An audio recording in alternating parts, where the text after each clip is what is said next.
yaitu menurut garis lintang dari kondisi tropis ke lintang menengah dan kutub, membagi iklim basah dan kering yang berdasarkan arah angin muson, dan membagi wilayah dengan melihat dari vegetasi suatu daerah tersebut. Penentuan jenis iklim didasarkan dari curah hujan dan suhu dari wilayah yang akan diteliti. Tujuan pustaka, klasifikasi iklim Oldman, yang biasanya klasifikasi iklim Oldman ini banyak digunakan di daerah pertanian menjadi patokan dasar untuk penentuan tipe iklim, yang dibagi menjadi bulan basah dan bulan kering yang terjadi secara berurutan untuk pengklasifikasian iklimnya. Bulan basah terjadi jika curah hujannya lebih dari 200 mm per bulan, dan bulan lembab atau curah hujannya 100 hingga 200 mm per bulan, dan untuk yang rendah kurang dari 100 mm. Parameter yang digunakan dalam klasifikasi iklim Oldman adalah tinggi rendahnya hujan, hujan efektif, serta kapasitas lapang dan kebutuhan air tanaman.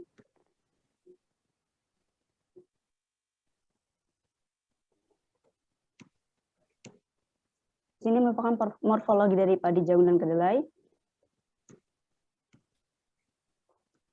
Kemudian ada pembahasan tentang SPI, yaitu SPI merupakan proses presipitasi sebagai indeks kekeringan.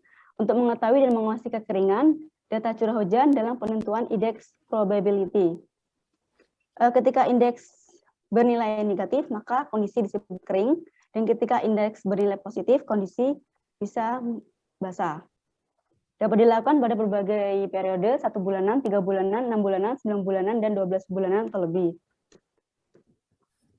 Untuk metode penelitiannya, waktu dan tempat penelitian bertempat di wilayah Kabupaten Situbondo dengan 17 kecamatan, dan mengkaji data penelitian dengan jangka waktu bulan Agustus hingga November 2020. Untuk alatnya, serta bahan,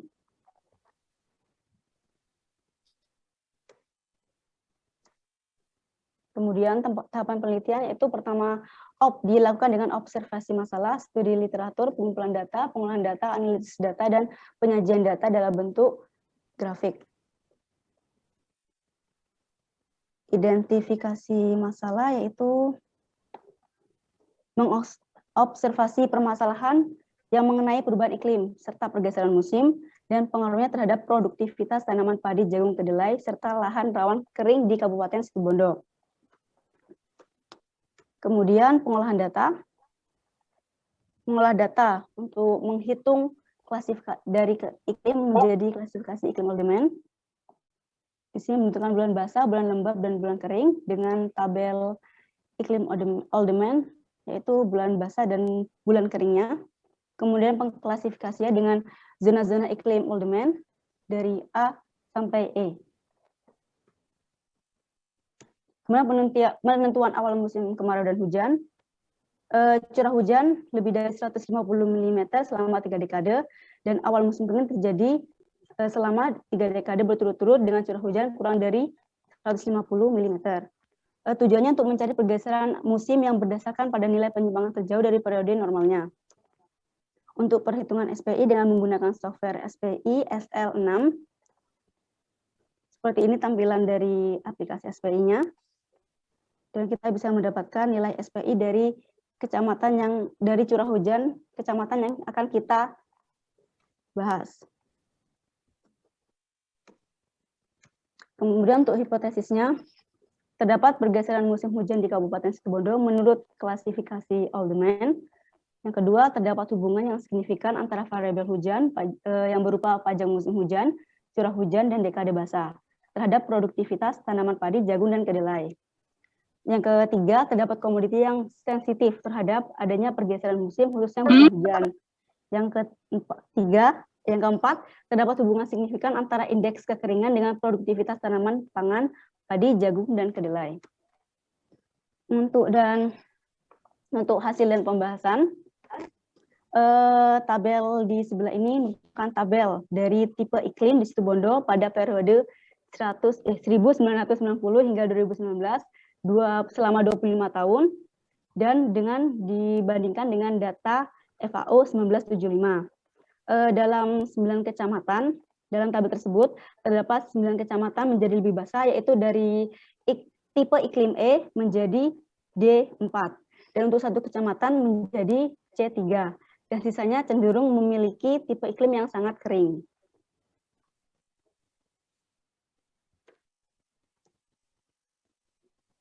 Kemudian ini adalah tabel dari perbandingan luas wilayah iklim Kabupaten Situbondo. Setelah melakukan iklim Oldeman, maka didapatkan tipe iklim dari seluruh wilayah di Kabupaten Situbondo, yaitu E4, D4, dan C3. Di sini saya membandingkan antara luas tipe iklim secara administratif dan dengan luas tipe iklim secara metode memakai polygon Thiessen. Didapatkan selisih perbandingannya, yaitu untuk total perbandingannya yaitu ada perbedaan 0,2%. Di sini merupakan peta iklim Oldeman Kabupaten Situbondo dan ada peta polygon Thiessen Kabupaten Situbondo Jawa Timur.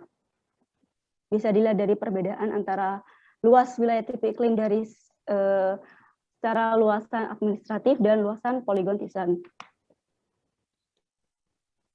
Kemudian ada hubungan pola hujan dengan produktivitas pajale. Tabel di sini merupakan tabel perbandingan antara produktivitas dengan variabel hujan, yaitu curah hujan, panjang musim hujan, dan jumlah dekade basah. Di sini saya hanya mengambil beberapa kecamatan untuk dijadikan sampel dari penelitian tersebut. Dan hasil korelasi atau R-table produktivitas tanaman dengan curah hujan, jumlah dekade basah, dan panjang musim hujan mendapatkan berbagai nilai dari korelasi dengan R-tabel sebesar 0,571. Kemudian di sini adanya perbedaan keragaman nilai korelasi karena adanya perbedaan respon tanaman terhadap dinamika musim hujan di setiap kecamatan. Di sini distribusi hujan dan beberapa faktor eksternal juga menjadi faktor penentu untuk respons pada setiap tanaman. Untuk nilai korelasinya bernilai positif dan terdapat banyak perbedaan antara adanya korelasi yang signifikan dan tidak signifikan antara 3 variabel hujan dengan produktivitas padi, jagung, dan kedelai. Untuk di sini saya menampilkan grafik dari perbandingan panjang musim hujan dan jumlah dekade basah. Di Kecamatan Besuki, jadi kita dapat melihat perbedaan antara panjang musim hujan dan jumlah dekade basah atau musim hujan pada Kecamatan Besuki. Untuk perbandingannya untuk musim hujan dan musim kemarau serta dekade basah dengan dekade kering. Di sini musim hujan merupakan ditandai dengan meningkatnya curah hujan di suatu wilayah yang dihitung berdasarkan hari hujan per 10 harian atau per 1 dasarian. Kalau untuk panjang musim hujan, yaitu merupakan jumlah dasarian yang berada dalam satu periode di musim hujan. Dan untuk panjang musim kemarau, hampir sama dengan panjang musim hujan, namun perbedaannya dalam periode musim kemarau. Di sini adalah grafik dari korelasi antara produktivitas padi dengan panjang musim hujan dan jumlah dekade basah.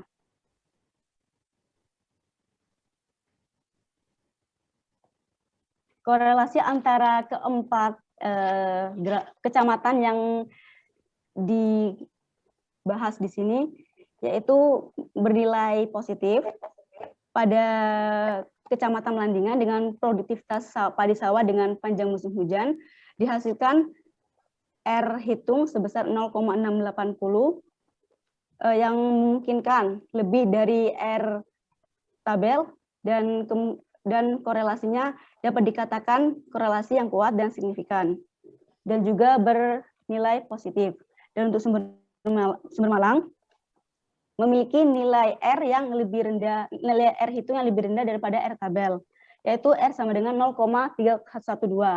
Dan untuk produktivitas padi dengan jumlah dekade basah pada Kecamatan Kapongan dihasilkan nilai R sebesar 0,688 dan untuk Sumber Malang, Kecamatan Sumber Malang, R sama dengan 0,571. Kemudian produktivitas padi dengan curah hujan, ada 2 kecamatan yaitu Jati Banteng dan Melandingan. Di sini produktivitas padi sawah dan ladang cenderung lebih sensitif terhadap panjang musim hujan. Dilakukan dengan ketersediaan air dan masa pertumbuhan dan awal tanam pada kedua komoditi tersebut. Untuk yang Jati Banteng, korelasi antara produktivitas padi sawah dengan curah hujan, nilai R-nya dihasilkan adalah 0,706, yang berarti R hitung lebih besar daripada R tabel. Dan untuk yang Melandingan, nilai R-nya lebih rendah daripada nilai R tabel, yaitu 0,377. Di sini perubahan total produksi padi dalam jangka panjang dipengaruhi oleh faktor iklim. Menurut penelitian sebelumnya, dampak dari perubahan iklim ditunjukkan dengan nilai produktivitas sebesar 0,18% dari hasil produksi, 0,09% dari kualitas, dan minus 0,03% saat terjadi banjir atau bencana alam yang lainnya. Untuk korelasi produktivitas jagung dengan panjang musim hujan dan produktivitas jagung dengan jumlah dekade basah pada kedua kecamatan yaitu Subo dan Kapongan. Di sini dihasilkan nilai korelasi untuk Kecamatan Subo pada komoditi jagung yaitu R sama dengan 0,616. Dan untuk Kapongan R sama dengan 0,7770. Dan untuk produktivitas jagung dengan jumlah dekade basah dihasilkan R sama dengan 0,624 dan Subo R sama dengan 0,434. Di sini hanya Kecamatan Subo dengan jumlah dekade basah yang memiliki R hitung kurang dari R tabel. Maka Kecamatan Subo untuk produktivitas jagung dengan jumlah dekade basah memiliki korelasi yang rendah. Tanaman jagung merupakan tanaman yang sangat sensitif. Biasanya tanaman jagung ini harus ditanam pada kondisi yang benar-benar optimal dan kondisi yang benar-benar sesuai pada tanaman jagung. Jika tidak, maka akan terjadi surplus dan defisit dari kelembaban tanaman jagung tersebut. Dan untuk produktivitas jagung dengan curah hujan, di sini saya menampilkan 2 kecamatan, Jati Banteng dan Kapongan, yaitu dengan R hitung yaitu 0,485 dan untuk Kapongan R lebih rendah korelasinya yaitu 0,003. Untuk produktivitas jagung dipengaruhi oleh curah hujan yang tinggi dan peningkatan volume air pada permukaan tanah dan dapat mempengaruhi pertumbuhan pada tanaman jagung. Dan biasanya perubahan iklim dan intensitas curah hujan mempengaruhi jumlah produksi maupun tingkat produktivitas tanaman jagung tersebut. Dan juga dapat menurunkan dari tingkat penawaran komoditi jagung terhadap petani-petani di Indonesia. Untuk kedelai, produktivitas kedelai dengan jumlah dekade basah, produktivitas kedelai dengan PMH, dan produktivitas kedelai dengan CH pada Kecamatan Kapongan. Karena kurangnya data dari produktivitas kedelai, di sini hanya mengambil Kecamatan Kapongan karena untuk Kecamatan Kapongan, para petani di daerah tersebut sering melakukan budidaya tanaman kedelai dibandingkan dengan kecamatan-kecamatan yang lainnya. Di sini tanaman kedelai tidak toleran terhadap kekeringan. Faktor eksternal yang mempengaruhi dari produktivitas tanaman kedelai yaitu lingkungan tumbuh, kondisi tanah, serta sistem irigasi yang dipakai dalam melakukan produksi tanaman kedelai. Di sini adalah grafik dari produktivitas padi dengan SPI atau disebut dengan indeks kekeringan. Dengan pada Kecamatan Sumber Malang dengan produktivitas minimum terjadi pada 2017 56,1 kuintal per hektar, dan untuk produktivitas maksimum terjadi pada tahun 2010 sebesar 61,5 kuintal per hektar. Untuk standar deviasi maksimumnya yaitu 1,327 dan untuk standar deviasi minimumnya yaitu 0,326. Kemudian pada Kecamatan Jangkar untuk komoditi padi dengan indeks kekeringan, produktivitas minimum terjadi pada tahun 2017 sebesar 44,4 kuintal per hektar, dan untuk produktivitas maksimum terjadi pada tahun 2010 yaitu sebesar 79,3 kuintal per hektar. Untuk standar deviasi maksimumnya yaitu 1,223 dan standar deviasi minimumnya yaitu 0,323. Kemudian di sini adalah grafik korelasi antara produktivitas jagung dengan indeks kekeringan atau SPI pada Kecamatan Sumber Malang. Untuk produktivitas minimum terjadi pada tahun 2010 sebesar 34 kuintal per hektar. Untuk produktivitas maksimal pada tahun 2013 sebesar 53,2 kuintal per hektar. Dan di sini untuk produktivitas jagung dengan SPI, produktivitas minimum pada Kecamatan Jangkar terjadi di tahun 2017 sebesar 48,3 kuintal per hektar. Untuk profit maksimumnya yang terjadi di 2010 sebesar 58,9 kuintal per hektar. SPI 3 bulanan memiliki nilai yang paling signifikan dibandingkan dengan SPI yang lain. Karena di sini SPI 3 bulanan paling cocok untuk menentukan kekeringan curah hujan musiman.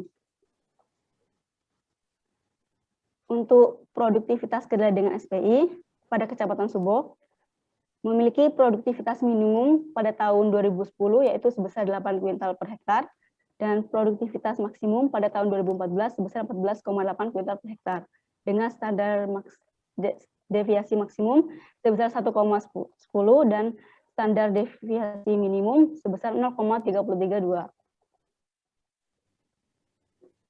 Di sini merupakan kecamatan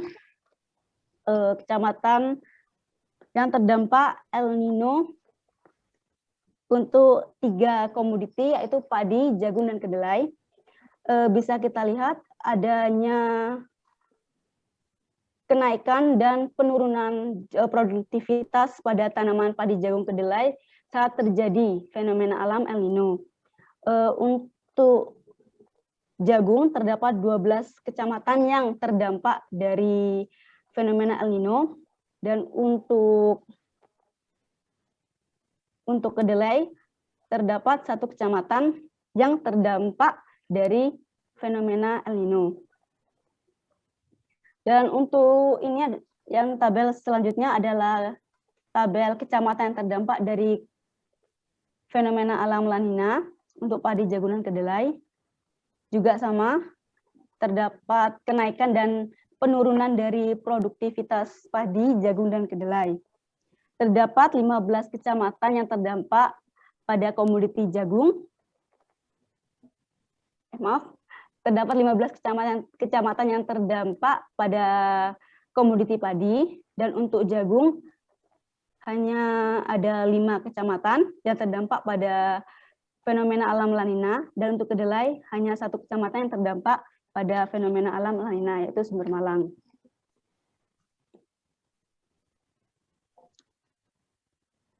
Berikut ini adalah simulasi perubahan iklim ekstrim terhadap produktivitas pajale. Ketika adanya El Nino, adanya penurunan 3,78% padi sawah dan 6,33% padi ladang. Dan untuk fenomena La Nina terjadi kenaikan 7,34% padi sawah dan kenaikan juga 2,17% padi ladang. Dan untuk jagung pada fenomena alam El Nino terjadi peningkatan 0,42%, dan untuk La Nina terjadi penurunan sebesar 3,79%. Dan untuk kedelai, pada El Nino terjadi kenaikan sebesar 17,67%, dan untuk fenomena La Nina terjadi penurunan 0,94%. Kemudian terakhir adalah tahap ground check. Di sini adalah tabel dari pola tanam Kecamatan Jangkar. Info yang diberikan berupa informasi dari petani dan juga mungkin penyuluh pertanian dan juga kondisi lapang dari Kecamatan Jangkar tersebut berupa dokumentasi, foto, dan video. Ini untuk musim tanam 1 dimulai dari periode April hingga September. Untuk musim tanam 2 dimulai dari periode Oktober hingga Maret. Pola tanam yang dilakukan pada Kecamatan Jangkar yaitu jagung-jagung padi atau padi jagung cabai dalam 1 tahun. Dan ini adalah Kecamatan Subo. Tabel 412 merupakan pola tanam Kecamatan Subo dari tahun 2010 hingga 2019. Terjadi 3 musim tanam dengan 2 kali musim tanam padi dan 1 kali musim tanam jagung pada Kecamatan Subo. Kemudian irigasi yang digunakan pada Kecamatan Subo yaitu irigasi teknis, dan sebagian besar petani di Kecamatan Subo mengikuti seperti komunitas untuk menyalurkan informasi dan berbagi informasi dalam melakukan sistem irigasi, pengairan, ataupun budidaya tanaman yang terbentuk dalam HIPA. Pola tanam yang diterapkan di Kecamatan Subo yaitu pola tanam padi, padi jagung, atau tembakau. Biasanya untuk tembakau sesuai dengan permintaan pasar. Kemudian di sini ada dokumentasi berupa foto, yaitu adalah budidaya tanaman jagung dan sistem irigasinya di Kecamatan Jangkar. Kemudian untuk tanam budidaya padi pada Kecamatan Subo dan sistem irigasinya. Kemudian tanam kedelai di Kecamatan Panji dan sistem irigasinya. Mungkin begitu hasil penelitian dari saya. Kurang lebihnya saya ucapkan terima kasih, dan mungkin ada pertanyaan dari partisipan dan dosen pembimbing serta penguji. Baik, terima kasih Rasika sudah mempresentasikan tesisnya, bagian dari tesisnya. Dan untuk kesempatan pertama saya persilakan dulu adik-adik peserta seminar, mungkin yang ada yang ingin ditanyakan, disampaikan, menyanggah, silakan.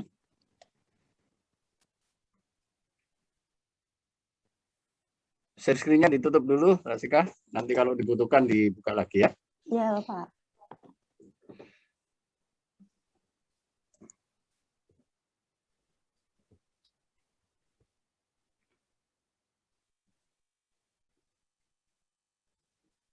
Ada, Dek. Oh, ini sudah pada. Mohon izin bertanya, Pak. Oke, silakan. Bimai. Ya, terima kasih Pak Cahyo atas waktunya. Bisa ini on cam ya? Oh, bisa Pak. Oke, silakan. Ya, terima kasih. Selamat kepada Mbak yang sudah melakukan seminar hasil. Kalau yang di sini saya ingin bertanya, apakah dalam studi pengumpulan datanya itu Mbak juga mengumpulkan data tentang ini pertumbuhan atau perkembangan hama dan penyakit atau OPT lah sejenis itu, karena mungkin itu kalau dijadikan data yang akan keberadaan mereka itu juga sangat dipengaruhi oleh curah hujan ya, panjang musim basah, musim kering itu kan juga sangat berpengaruh pada kehidupan OPT. Kayaknya kalau itu ada, sepertinya cerita korelasinya itu bisa lebih menarik dari penambahan data itu. Gimana menurut Mbak? Karena di sini saya lebih fokus terhadap dampak dari perubahan musim di Kabupaten Situbondo dan pengaruhnya terhadap produktivitas pajale, maka di sini saya hanya mengumpulkan data yang berupa data produksi, luas panen, kemudian data curah hujan harian hingga bulanan. Jadi untuk data OPT saya masih belum sempat mendapatkan data yang benar-benar valid dari Kabupaten Situbondo di sini. Jadi harus dicari lagi lebih lama dan lebih dalam. Iya, jadi kalau semisal hanya satu data ya Mbak, curah hujan gitu, apakah itu dari situ di literatur Mbak itu sudah cukup dibilang kalau data curah hujan itu berpengaruh terhadap produksi? Maksudnya apa hanya dari satu sudut pandang data saja gitu? Sedangkan kan untuk produksi itu banyak faktornya ya. Banyak faktor eksternalnya ya. Iya gitu. Kalau untuk data OPT-nya secara umum saja atau secara keseluruhan itu bisa saya tanya melalui penyuluh pertanian atau dari petani di sekitar kecamatan tersebut yang mengalami kayak adanya anomali dari produktivitas tanaman padi jagung kedelai terhadap curah hujannya gitu. Mungkin ada faktor eksternal yang lebih mempengaruhi dari produktivitas tanaman pajale. Ya, Hanya baik, berupa Mbak. informasi, Pak. Mas. Ya, enggak, maksudnya itu misalnya kesannya nanti gini, Mbak. Kalau semisal dibaca itu kayaknya satu-satunya faktor yang berpengaruh terhadap produksi itu nanti khawatirnya akan berkesimpulan hanya disebabkan oleh faktor curah hujan gitu. Kalau tidak ada data pendukung lainnya. Iya, soalnya khawatirnya di situ. Iya, soalnya juga kemarin difokuskan dari klimatologinya, secara klimatologinya, jadi masih belum bisa ke tentang hama dan penyakitnya. Ya, Jadi Oke. Mas Dwi, terima kasih pertanyaannya. Tapi memang penelitian dari Saudara Rasika ini boleh dikata penelitian yang awal sekali. Nanti hujan itu akan mempengaruhi banyak hal, pemupukan, kemudian UPT tadi, apakah saluran irigasinya baik dan sebagainya, itu yang saya kira ke depan sangat perlu untuk diteliti lanjutan. Ya. Karena data yang dikumpulkan Rasika itu sudah luar biasa banyak. Tapi saya kira sangat menarik bagaimana kaitan dengan penurunan produksi, apakah itu karena UPT, apakah itu karena misalnya varietas, hubungannya dengan hujan dan sebagainya, itu saya kira perlu penelitian lanjutan. Sangat besar datanya. Datanya sangat besar. Terima kasih untuk masukannya. Ya, sama-sama. Terima kasih waktunya, Pak. Lanjutkan. Ya, Oke, silakan yang lain. Satu lagi.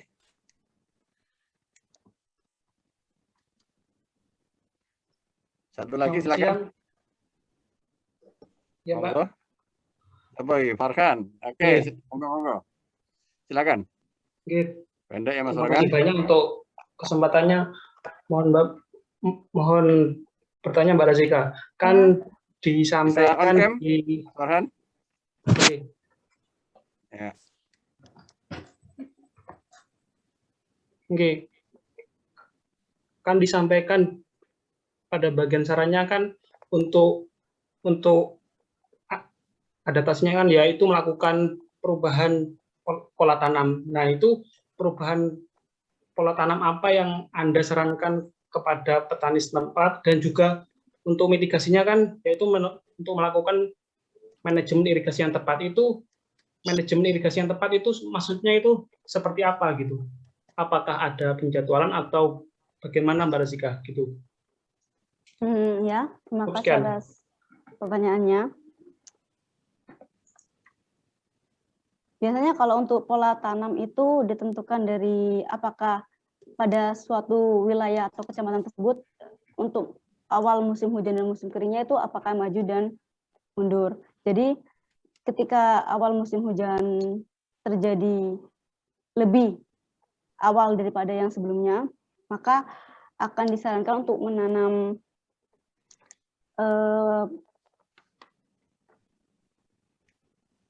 untuk melakukan penanaman padi selama 2 kali setahun.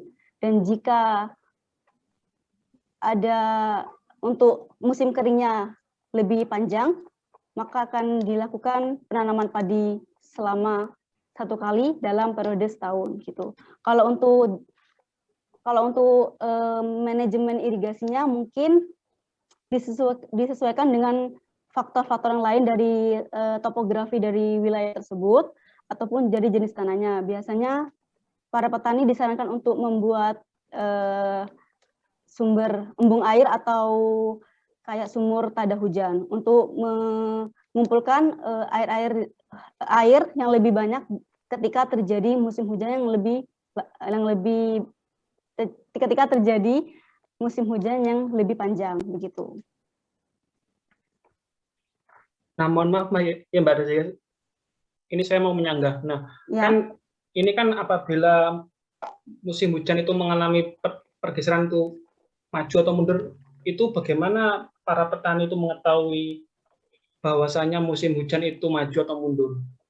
Begitu. Biasanya lebih dilakukan penyuluhan sih, lebih kayak atau edukasi kepada petaninya. Jadi kita di sini lebih ke memberikan informasi atau saran kepada petani apakah untuk pada tahun 2020 ini terjadi musim hujan yang lebih panjang atau yang lebih pendek gitu. Jadinya nanti petani disarankan untuk mengikuti semacam HIPA gitu. Jadi ya biar ada sharing dan berbagi informasi secara komunikasi yang lebih intens kepada petani-petani yang lainnya dan kepada penyuluh pertanian Rasika, atau pakar pertaniannya. Pertanyaannya tadi, bagaimana petani bisa tahu musim hujan maju atau mundur? Bukan cara menyampaikan, tapi bagaimana mereka bisa tahu informasi dari mana itu? Kalau untuk informasinya mungkin dari pemerintah setempat, Pak, seperti dinas pertaniannya atau penyuluh pertaniannya. Kalau Farhan tadi, ya, bukan Pak Cahyo. Untuk informasinya bisa didapatkan dari penyuluh pertanian atau pakar-pakar petani yang turun ke lapang. Kalau menurut penelitian sebelumnya juga di sini petani masih sangat kesusahan dalam menentukan apakah awal musim hujan dan kemarau itu maju atau mundur. Jadi setiap awal tahun, setahun 2 kali ya, BMKG itu kan selalu melakukan ramalan untuk setiap kecamatan di Indonesia. Nah, saya kira itu yang perlu disampaikan jawabannya. Karena yang memerlukan memang ramalan, yang berhak meramal itu ya BMKG.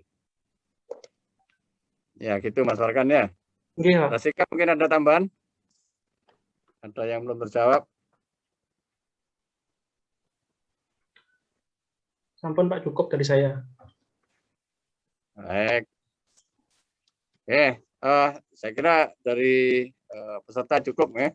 Saya berikan kesempatan untuk tim penguji Sigit Suparjono, PhD, sebagai penguji utama. Monggo silakan penguji 1.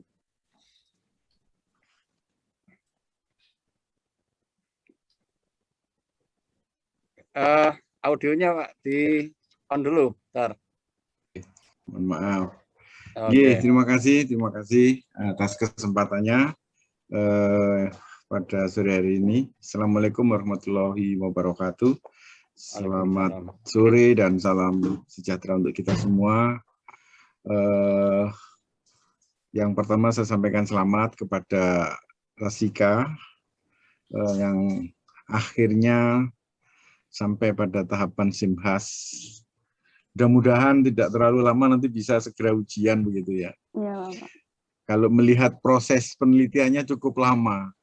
Saya baru tahu mendengarkan presentasi Anda cukup lama dan cukup besar kegiatan ini. Walaupun satu kabupaten tapi 17 kecamatan ya Pak Cahyo. 17 kecamatan luar biasa, Anda mendapatkan data iklim tentunya. Dan ini pekerjaan yang tidak mudah. Oleh karena itu nanti tentunya Bu Tati yang bisa mengevaluasi ini layak enggak ini dikerjakan untuk calon master pertanian yang KKNI-nya masuk KKNI 8 gitu ya Bu Tati. Nanti Bu Tati yang mengevaluasi. Tetapi menurut saya ini pekerjaan yang cukup berat dan mengolah data dari 17 kecamatan. Kalau enggak salah tadi dari sekian tahun ya, dari waktu tahun berapa tadi Mbak Siska yang Anda kumpulkan? Dari tahun 1990 hingga 2019. Nah, itu kan hampir 10 tahun ya, 10 tahun. 2090 sampai 20 tahun. 20 tahun. Luar biasa ini. Jadi oleh karena itu kalau ada tambahan-tambahan parameter yang lain seperti tadi yang diusulkan dari Mas Dwi Maiti cukup bagus juga, tapi mungkin bisa dikerjakan orang lain gitu ya Pak Cahyo ya, karena masih banyak faktor yang lain. Iya. Siska, Zika. Zika. Zika. Iya, ya. Salah sedikit rapopo. Razika Farah. Saya ingin tahu lebih dalam kenapa Anda tertarik mengupas masalah pergeseran musim ini. Ini pertama kali nih Pak Cahyo, jujur saya menguji dan mendapatkan mahasiswa dengan penelitian ini, Pak Cahyo, sampaikan selamat juga.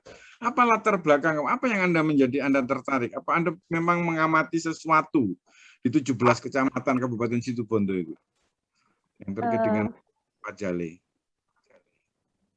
Karena terima kasih atas pertanyaannya Bapak. Pertama-tama saya ingin menjawab kenapa saya mengangkat isu dari dampak pergeseran musim. Karena akhir-akhir ini sering terjadi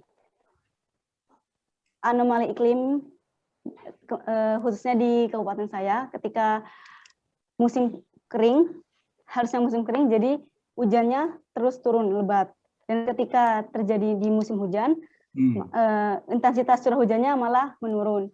Jadi di sini untuk banyak dari petani, juga dari informasi dari petani, banyak petani yang kewalahan terhadap adanya pergantian musim yang tidak menentu, adanya perubahan musim yang tidak menentu, apalagi dari sebenarnya musim hujan menjadi musim yang tiba-tiba curah hujannya rendah. Kemudian petani banyak yang protes untuk seringnya kegagalan panen, khususnya pada padi dan jagung. Jadinya di sini saya seperti ingin tahu kenapa terjadi adanya penurunan produksi dan hingga sampai adanya kegagalan panen. Jadinya dapat menurunkan kesejahteraan dari petani. Kebetulan juga di tempat saya lingkupnya banyak dari petani-petani gitu, Bapak. Oke. Jadi Anda menganggap bahwa salah satu yang menyebabkan itu adalah pergeseran iklim tadi ya, musim tadi itu ya, yang Anda kemas dalam bentuk iklim. Tapi kalau dibandingkan tadi di tahun 75 kalau nggak salah klasifikasi iklim di daerah Situbondo itu hampir semuanya E ya, menurut apa itu? Menurut FAO, data FAO 1975. FAO-nya. Tapi setelah Anda mendapatkan 20 tahun itu kebanyakan D. Kan gitu tadi, D4 kalau nggak salah, ya D4. Nah, bagaimana Anda bisa mendapatkan data dari Alderman dari E pergeseran dari E ke D4 itu gimana? Anunya apa? Analisanya? Data yang diolah adalah data curah hujan dari tahun 1990 hingga 2019. Kemudian data curah hujan itu diolah lagi menjadi data per dasarian. Kemudian pada dasaran itu kan kalau di sistem Alderman itu ada ketentuan BB dan BK. Di situ saya mencari apakah pada bulan Januari itu termasuk dalam kategori bulan basah atau bulan kering. Kemudian di dalam Alderman kan ada range-nya antara dari berapa bulan basah dan bulan kering itu dapat dikatakan seperti kelas-kelasnya iklimnya itu Pak, dari A sampai E. Ketika bulan basahnya ada 9 dan bulan keringnya ada 3, itu termasuk tipe iklim yang mana begitu Bapak? Oke. Jadi atas dasar jumlah bulan basah, bulan kering ya dari periode. Oke, itu yang saya tidak paham tadi. Kok bisa langsung keluar D4 itu gimana gitu? Mohon maaf, Pak Cahyo. Nah, ternyata atas dasar jumlah bulan basah, bulan kering ya. Nah, sehingga kalau sudah kalau D4 itu menurut Anda dari perubahan E ke D4, apakah memang perubahan atau pergeseran iklim itu betul-betul memberikan dampak yang kurang baik terhadap produksi pajale? Kalau dampak kurang baik mungkin hanya tidak dikatakan dalam ketiga komoditi Bapak. Ketika jadinya bisa berdampak baik pada padi, belum tentu berdampak baik pada jagung. Jadinya maka dilakukan korelasi itu berdasarkan 3 variabel hujan dengan produktivitas dari pajale tersebut. Oke. Jadi atas dasar itu ternyata produksi pajale yang sebetulnya juga secara data produksi yang ada di Kabupaten Situbondo dari itu ada kecenderungan menurun ya. Iya, Ada Bapak. sampai seberapa persen penurunan produksi dari perubahan E ke D4 tadi, E4 ke D4 dari data yang ada untuk produksi pajale? Kira-kira 4,45%, Bapak. 4-5%, dan itu sudah Ya. berdampak ya terhadap Ya. penghasilan ya. Terhadap Dapat penghasilan. Oke. produksi. Nah, terima kasih. Anda sudah bisa menjelaskan kenapa perubahan atau pergeseran iklim itu berdampak kepada produksi dan tentu kepada penghasilan, pendapatan. Tadi sempat saya lihat, Kapongan itu justru menurut Anda lebih cocok atau banyak menanam padi, apa enggak kebalik? Apa enggak memang untuk jagung, pengembangan untuk jagung di daerah Kapongan? Gimana? Sebenarnya kalau berdasarkan dari curah hujannya, memang Kapongan memang cocok untuk tanam jagung, Bapak. Tapi karena sebagian besar di sini di Kapongan juga petani-petaninya sudah memiliki edukasi yang lebih atau informasi yang lebih kuat dibandingkan dengan petani yang di kecamatan lainnya. Jadinya di Kecamatan Kapongan juga mereka lebih pintar dalam memilih varietas dan ataupun dari sistem irigasi terhadap budidaya tanaman pajale. Jadinya untuk mungkin juga karena letak topografinya dan pola distribusi hujannya yang tidak merata, mungkin ada salah satu desa di Kecamatan Kapongan yang jumlah padinya lebih tinggi dibanding yang lain. Banyaknya faktor eksternal yang mempengaruhi di Kecamatan Kapongan tersebut. Apakah memang lebih menarik? Apakah memang memberikan potensi hasil, keuntungan juga yang lebih tinggi dibanding jagung, sehingga petani Kapongan memilih yang kedelai atau padi tadi? Iya, Bapak, itu berdasarkan dari permintaan pasar dan juga kebetulan juga sebagian besar lahan di Kapongan cocok untuk ditanami kedelai. Jadinya banyak sekali petani yang ketika tidak menanam jagung ataupun padi, mereka melakukan budidaya tanaman kedelai. Itu, Bapak. Oke, Rasika, yang terakhir saya mendukung tadi ada beberapa mahasiswa teman saudara yang bertanya bahwa iklim itu adalah hanya salah satu faktor eksternal. Ya, salah satu dari faktor eksternal di dalam budidaya tanaman, khususnya pajale, yang mempengaruhi produksi khususnya tanaman pajale.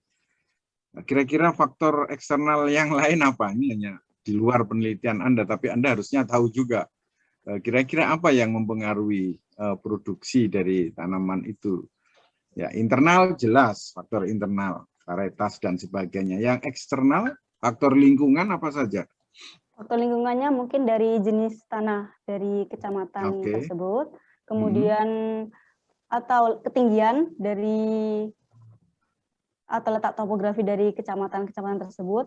Kemudian untuk faktor eksternalnya mungkin berupa sistem irigasinya, Pak, yang dipakai. Misalnya lebih pengairan yang dipakai dalam melakukan budidaya tanaman pajale itu. Kalau suhu gimana? Anda tidak sempat tadi mengupas satupun. Bagaimana pengaruh suhu di daerah sana? Apakah memang sangat signifikan? Kalau suhu biasanya dipengaruhi oleh letak topografi dari kecamatan tersebut, ketinggiannya dan intensitas curah hujannya, Bapak. Oke. Sementara itu Pak Cahyo, terima kasih. Saya hanya menanyakan hal-hal yang paling tidak background dia menguasai masalah apa tidak. Saya kira cukup dari saya. Insya Allah hanya poin satu lagi, Rasika, dari hasil penelitian saudara yang pergeseran iklim tadi, apakah memang perlu ada satu paket inovasi teknologi? Salah satunya adalah pola tanam tadi yang harus disampaikan kepada petani di daerah sana dengan daerah tertentu, misalnya Kapongan, kamu harus nanam padinya 1 kali saja. Kemudian Subo tadi ada kecenderungan korelasinya cenderung menurun ya, cenderung negatif. Nah, itu apa kira-kira saran Anda untuk daerah-daerah seperti itu? Apakah memang perlu ada satu paket teknologi khusus yang bisa memperbaiki pendapatan petani di sana terkait dengan terjadinya pergeseran, karena Anda sudah buktikan bergeser dari E ke D4 rata-rata. Terima kasih. Iya, Pak. Untuk paket khusus itu mungkin kita mengedukasi petani dengan melakukan pertanian modern, Bapak. Jadinya petani diwajibkan untuk menggunakan suatu aplikasi dalam mobile itu biar untuk dalam peminjaman alat, apalagi untuk peminjaman alat alsintan itu, petani juga harus melakukan inovasi dengan mengembangkan pertanian menjadi pertanian modern. Jadinya untuk peminjaman alat seperti bajak atau untuk irigasi, jadinya ketika ada mobile aplikasi pertanian modern tersebut bisa digunakan, sehingga kadang-kadang untuk adanya kegagalan panen itu terjadi karena kurangnya fasilitas dari pemerintah setempat, Bapak. Jadinya harus diterapkan pertanian modern, Bapak. Rasika, tadi pertanyaannya, perlukah paket yang terkait dengan pergeseran musim? Jadi pergeseran musim kan bisa diramalkan sebelumnya oleh BMKG. Oh iya, Bapak. Nah, paketnya apa kira-kira yang untuk membantu petani? Paketnya mungkin seperti alat ukur untuk melihat kapasitas dari Jadi misalnya apakah perlu varietas baru diintroduksi yang tahan basah atau tahan kering? Iya. Betul. Ya, dibutuhkan varietas yang toleran terhadap lahan kering ataupun dalam lahan tergenang, itu Bapak. Iya. Jadi perlu dipikirkan ternyata 17 kecamatan tadi kan tidak sama akhirnya pola tanamnya. Gitu. Mungkin dengan bulan basah, bulan kering yang sekian tadi walaupun satu kelompok dema, tapi Subo dengan Kapongan itu sangat beda sekali. Nah, mungkin paket teknologinya beda. Kalau gitu perlu jagung varietas ini, misalkan bisi atau varietas apa yang sedang dikembangkan di sana itu, Mbak. Nah, itu menjadi satu solusi gitu kan, karena tahan kering dan sebagainya, umurnya lebih pendek atau umurnya lebih panjang. Ini perlu dipikirkan ya. Kemudian bagaimana kaitannya dengan pemupukan, irigasinya dan sebagainya. Nah, itu menjadi satu paket teknologi yang mungkin perlu disarankan oleh Anda sebagai peneliti akibat dari pergeseran musim itu tadi. Saya kira gitu Pak Cahyo, terima kasih dari saya. Kita lanjutkan dengan Prof. Sriatati sebagai penguji 2. Monggo Prof. Terima kasih Pak Cahyo, terima kasih. Selamat buat Razika, walaupun sudah terlalu lama akhirnya bisa seminar hasil ya. Oke, sama seperti tadi ke Pak Sigit, saya sebagai ini kan apakah tulisan kamu sudah bisa masuk ke KKNI level 8. Saya tahu datanya banyak. Saya tanya kamu ambil banyak, memang iya. Tapi kamu harus ingat bahwa kamu adalah dari S2 Prodi Agronomi, ya kan? Nah, di awal gitu kan, ketika kamu mau melakukan penelitian itu, kamu harus sebutkan apakah memang daerah-daerah itu sesuai dengan daerah untuk tumbuh pajale yang mana gitu. Jadi pajale itu seperti apa? Dia harusnya seperti apa? Tumbuh pada kondisi yang seperti apa? Karena apa? Karena tadi saya lihat hasil maksimal dan minimal itu masih di bawah produksi rata-rata nasional. Nah, itu loh. Itu di pustaka di pendahuluan juga harus ada itu gitu loh ya. Jadi bahwa dari bidang agronomi kamu harus juga memasukkan di situ bahwa memang seperti itu, sehingga ketika terjadi pergeseran musim itu, nah ini harusnya seperti ini. Tadi akhirnya Pak Sigit bertanya kira-kira apa yang bisa kamu sampaikan di situ. Jadi ada landasan teori yang menyatakan bahwa ada daerah-daerah tertentu itu yang memang cocok untuk padi apa, untuk ini apa, jagung apa, begitu. Itu agronominya di situ. Jadi nanti itu ada satu kesinambungan bahwa itu adalah tesis dari agronomi. Ya, sehingga ketika di situ tuh nanti hasilnya turun sekian persen, lah memang dia nggak cocok untuk daerah itu. Harusnya nggak usah tanami padi, kok tanam padi di situ misalkan, gitu ya. Jadi itu ditambahkan ya Rasika. Jadi untuk memenuhi bahwa kamu adalah mahasiswa S2 agronomi, sehingga bahasan-bahasannya itu kamu harus tahu persis seperti apa gitu loh ya, tanaman itu harusnya tumbuh seperti apa, sehingga kemudian ketika terjadi pergeseran tadi ada mulai dari iklim dari E ke D4 tadi seperti apa, nah itu masih cocok apa tidak, nah itu harus ada di situ, bukan hanya menunjukkan bahwa oh iya itu ada pergeseran, oh iya itu seperti itu, enggak begitu nulisnya nanti ya. Untuk memenuhi KKNI level 8 tuh, jadi seperti itu ya. Jadi tetap harus dimunculkan itu ya. Jadi bahasan-bahasan agronomi itu harus dimunculkan. Saya kira begitu Pak Cahyo. Jadi tadi untuk ini pergeseran tadi sudah ada, tapi saya belum melihat adanya di situ bahasan untuk agronominya, belum melihat. Jadi itu agar ditambahkan Rasika. Ya, gitu. Saya kira itu aja Pak Cahyo untuk Zika. Jangan banyak-banyak, nanti pusing, kasihan suaminya nanti. Terima kasih Pak Tati. Rasika, jadi memang harus dikembangkan lagi ya. Masalah komoditi, agronomisnya, saya melihat memang masih kurang. Saya kira masukan bagus itu. Ya, Bapak. Sebelum ujian ya. Iya Bapak. Yang terakhir, monggo Pak Slameto, bukan sekalian evaluasi Pak Slameto. Boleh tanya. Boleh. Baik, daripada saya megang, saya cantolkan aja. Baik, terima kasih Pak Jaya, Pak Sigit, Prof. Lati, dan adik-adik mahasiswa semuanya. Jadi begini, saya tidak boleh bertanya, ya sudah tidak bertanya, Rasika nanti saja pertanyaannya di luar ini.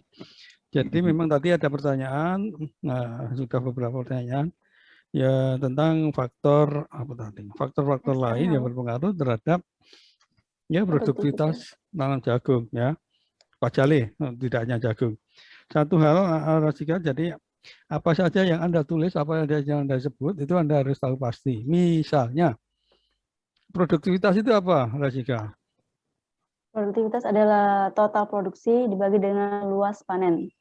Total produksi dibagi dengan luas lahan panen. Luas panen. Oke. Kalau L tadi banyak sekali disebut laninya. Lanina Bapak. Lanina. Itu kalau yang benar bacanya itu dikasih Y. Laninya. Ya, itu apa itu, Mbak? Laninya itu fenomena alam yang menyebabkan suhu udara terasa lebih dingin diakibatkan oleh adanya sirkulasi angin monsun yang menguat, sehingga dapat dikatakan intensitas curah hujannya lebih tinggi dan bisa mengalami kebanjiran, Bapak, kalau laninya. Tadi ada hubungannya dengan mungkin pertanyaan dari Pak Sigit dan yang lain mungkin ya. Itu tadi dikatakan, kapan mau saatnya tanam ini, kapan tanam padi atau jagung dan sebagainya. Kemudian mengapa ada tadi pergeseran itu. Terus ada pertanyaan juga dari tadi, nanti ini Anda harus perdalam ya. Barangkali nanti di ujian ada juga pertanyaannya. Jadi kemudian dapat disambung lagi pertanyaan mahasiswa tadi, apa tadi? Malah lupa. Tadi dari Pak Sigit pergeseran musim. Jadi ini hubungannya dengan musim ya, perubahan dari katakanlah D ke E ke D dan sebagainya itu ya. Itu kan salah satu faktornya katakanlah sebentar. Selain laninya ada lagi satu lagi apa? El Niño. El Niño. Kalau El Niño apa? El Niño merupakan fase panas yang berada di Samudra Pasifik ekuatorial bagian timur mengalami pemanasan suhu sehingga terhambatnya awan, Bapak. Ya. Ini harfiah sendiri, laninya artinya apa toh? Jadi pengen ketemu aku. Musim hujan. Enggak, artinya. harfiahnya. Cewek, Musim hujan lebih cewek cantik. Cewek cantik. Makanya saya itu pengen ketemu La Nina seperti apa. Katanya tiap tahun terjadi ada gitu loh. Gitu. Ya seperti mungkin saya juga nggak begitu memperhatikan, oh, ini ada El Nino, ini ada La Nina. Jadi saya juga nggak memperhatikan. Tapi mungkin bagi Rasika kebetulan melakukan penelitian ini mungkin memperhatikan. Intinya begini, tadi ada beberapa pertanyaan ya dari Pak Sigit dan yang lain, mungkin mahasiswa juga. Jadi ya kita harus satu kayaknya cuma dari apa yang disampaikan Pak Cahyo tadi ya ke BMG itu ya. BMKG ya sekarang ya itu. Nah, ya kalau mungkin kalau Jakarta, kalau Jawa Timur mungkin di Surabaya ada di Juanda itu ya itu. Jadi kalau ada pertanyaan nanti bagaimana ya tanya aja, nanti ada di BMKG itu untuk dasar mestinya ini Pak Dinas Pertanian dan Penyuluh mestinya sudah mendapatkan informasi ya bahwa nanti pada ini nanti ada perkiraan cuacanya demikian sehingga untuk mengantisipasi pola tanam yang akan dikerjakan demikian kira-kira ya itu ya. Tuh satu lagi aja. Nah, penelitian Anda tadi di statistik ya, itu Anda menyebutkan R itu aja. Besok kalau ujian, tolong itu jangan disebut R lagi ya. Oh, iya, gitu. Pak.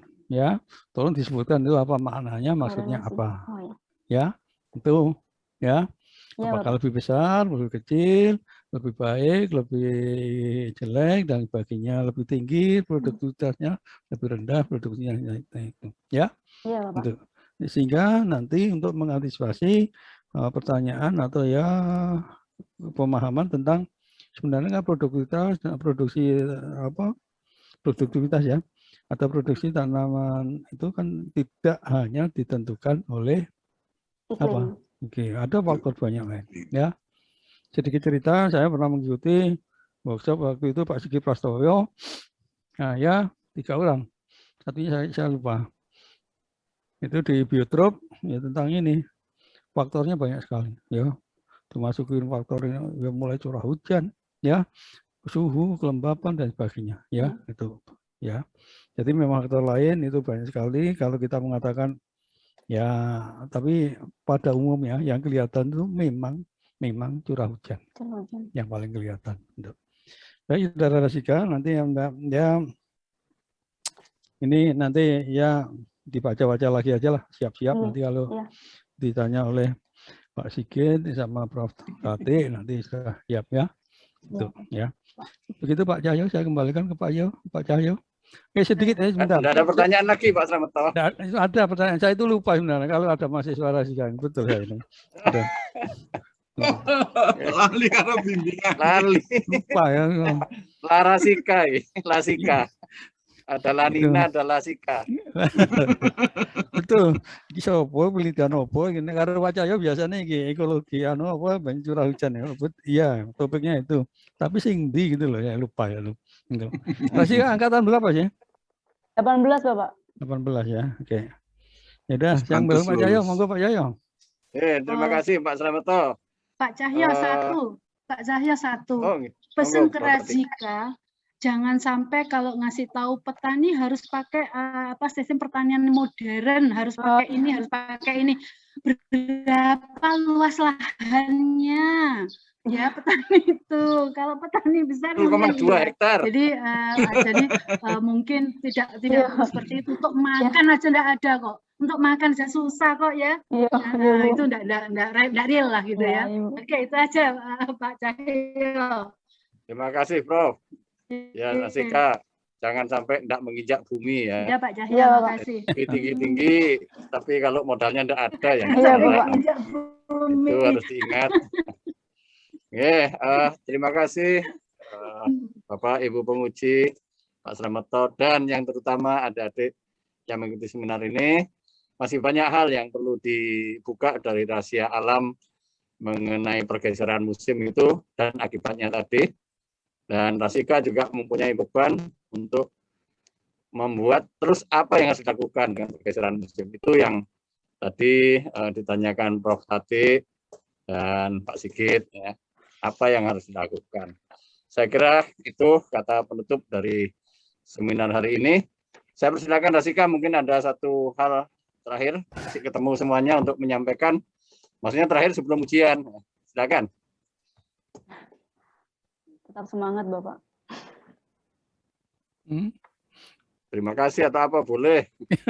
Ya, terima Mungkin kasih temu sama atas lain. partisipasinya dalam mengikuti ujian seminar hasil saya. Semoga semuanya selalu diberikan kesehatan dan kelancaran dalam segala urusannya. Amin. Amin. Dalam artian yang lain juga harus segera menyusul. Iya. Nah, Rasika ini termasuk lama karena datanya luar biasa banyak dan akhirnya bisa juga seminar pada hari ini. Terima kasih sekali lagi dan sukses ya Rasika. Saran saya Pak Slamet, Pak Cahyo, karena sudah setelah 2018 ya, saran-saran tadi dari Prof. Tati yang berkaitan dengan agung segera dikerjakan, nggak usah nunggu waktu. Ya, kalau bisa bulan depan itu sudah ujian. Ya. Ini kan Oktober, November, bulan depan tinggal berapa. 1 minggu. Nah, ya itu. Ini berarti harus kerja keras maksudnya ya. Harus semangat, kerja keras. Insya Allah kalau Anda semuanya bisa memenuhi kriteria untuk diuji ya, kita bisa ujian bulan November. Kan gitu ya Pak Cahyo ya, menyemangati. Ya, kayaknya betul, bisa. betul. Dalam kondisi berbunga-bunga itu bisa, Pak. Ada dorongan. Nanti pengalaman. Betul. Sambung itu aja Pak Cahyo. Terima kasih. Dan kita akhiri seminar pada sore hari ini dan saya mengucapkan terima kasih. Salam sehat selalu. Monggo live. Terima kasih semua. Saya tutup ya, dadah. Dadah. Saya izin keluar dulu. Monggo Pak Slamet. Yuk.